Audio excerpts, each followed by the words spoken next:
उन्होंने आपको रिजेक्ट किया, क्यों किया? लड़की ने पूछा। मैंने कहा, रिजेक्ट करने का कुछ भी कारण हो सकता है, मेरी जाति, मेरा काम, घर परिवार। लड़की ने सहमति दर्ज कराई और आगे पूछा, फिर आपने क्या किया? मैंने कहा कि मैंने कुछ नहीं किया, उसके पिता ने रिजेक्ट कर दिया है। वहीं से मैंने अपने बारे में अलग से सोचना शुरू कर दिया। कहा कि भाग चलते हैं, मेरी वाइफ का नाम खुशनमा है। मैंने तो उसको मना कर दिया। वो 2 दिन तक लगातार जोर देती रही कि भाग चलते हैं। मैं मना करता रहा। मैंने उसे समझाया कि भागने वाले जोरे में लड़के की इज्जत पर कोई खास असर नहीं पड़ता, जबकि लड़की की इज्जत घुल जाती है। भागने वाला लड़का उसकी दोस्त में हीरा माना जाता है, लेकिन प्रीति चलो लड़की प्रेमी संग भागकर रहती है, वो कुल्हाड़ी कहलाती है। मोहल्ले में लड़की उसे चालाक कहते हैं। बुराइयों के तमाम शब्द लड़की के लिए इस्तेमाल किए जाते हैं। भागने वाली लड़की आगे चलकर 60 साल का वक्त भी हो जाए, तब भी वह जमाने में किए ही उस कांड का कलंक उनके माथे से नहीं मिटता। तौलने का ये दोहरा मापदंड गलत है, लेकिन हमारे समाज में है तो ये नज़रिया गलत है। सामाजिक नज़रिया। वो अपने नीचे का होंठ दांतों तले पिसने लगती है। उसने पानी की बोतल का ढक्कन खोलकर एक घोंट पानी पिया। मैंने कहा, अगर मैं उस दिन उसे भगा ले जाता तो उसकी माँ तो शायद कई दिनों तक पानी भी ना पीती। इसलिए मेरी हिम्मत ना हुई कि ऐसा काम करो। मैं जिससे प्रेम करूं, उसकी माँ बाप मेरे माँ बाप के समान ही है। चाहे शादी ना हो तो ना सही। कुछ पल के लिए वो सोच में पड़ गई, लेकिन उसे मेरे बारे में अधिक जानना था। उसने पूछा, फिर आपकी शादी कैसे हुई? मैंने बताया कि खुशनमा की सगाई कहीं और कर दी गई थी। फिर सब कुछ नॉर्मल होने लगा था। खुशनमा और उनके मंगेतर की बात भी होने लगी थी फोन पर। लेकिन जैसे जैसे शादी नज़दीक आई, उन लोगों की डिमांड बढ़ने लगी। जब लड़की ने पूछा, डिमांड का मतलब एक ही मतलब होता है, दहेज का डिमांड। परिवार में सबको सोने से बने तोहफे दो, दूल्हे को लग्जरी कार चाहिए 700, ननद को कल किस्त। वे घर घर बोले, हमारे ये रीत है। लड़का भी इस रीति का अदायगी का पक्षधर था।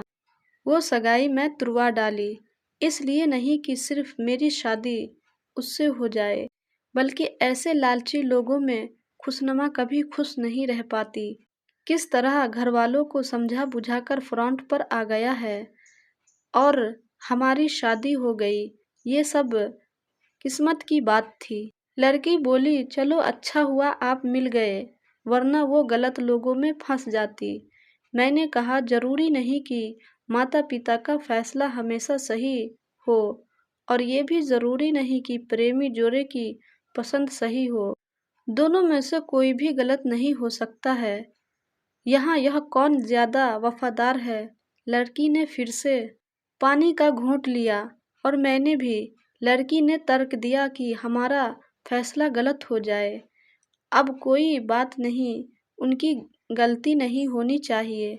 मैंने कहा, फैसला ऐसे हो जो दोनों का हो, बच्चों और माता पिता दोनों को सहमति हो, वो सबसे सही है। बुरा मत मानो के कहना चाहूँगा कि तुम्हारा फैसला तुम दोनों को, जिसमें तुम्हारे पेरेंट्स शामिल नहीं हैं, नहीं तुम्हें इसका असली मतलब आता है। अभी उसे पूछा, क्या इसका क्या सही अर्थ है? मैंने कहा, तुम इसमें हो, तुम्हें अपना सब कुछ छोड़कर चली आई हो, ये सच्चाई एक है। तुमने दिमाग पर जोर नहीं दिया। यह इश्क फायदा नुकसान नहीं सोचता है। तुम्हारा दिमाग दुनिया के फितूर से बिल्कुल खाली है। उसमें खाली जगह से इश्क का फितूर बना दिया गया है। जितना जनाब ने इसके बारे में भरा, क्या वो इसमें नहीं है? यानी तुम जिसके साथ जा रही हो वो भी इश्क में नहीं बल्कि हीरोगिरी में है। जो इश्क में होता है वो इतनी प्लानिंग नहीं कर पाता, 3 ट्रेन नहीं बदलवा पाता, उनका दिमाग इतना काम नहीं कर पाता और वो होशियारी भी हो ये नामुमकिन है। संजू इश्क में पागल हो गया था, लोग पत्थर मारते थे उसे। इस काम में उसकी परवाह तक मिट गई थी, दुनिया मानती है, जबकि उसका असली नाम केस था, जो नहीं इस्तेमाल किया जाता है।